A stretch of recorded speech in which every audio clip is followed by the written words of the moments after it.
Morning, everybody. I'm going to be one of our 7.3 Godzillas. This one happens to be the 625 horsepower edition. Made about 628 at 5,500, and it made 670 foot-pounds of torque. These motors are going to be designed a lot of different ways, so if you're interested in any one of our Godzilla packages, check it out.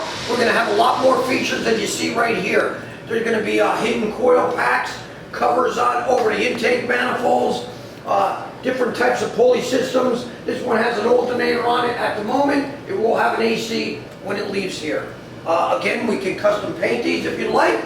We can leave them natural. Whatever you want, we're here to help.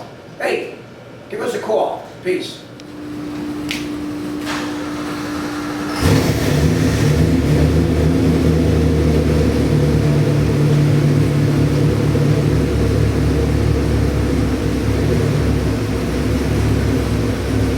There we go, target RPM coming around. There we go, nice.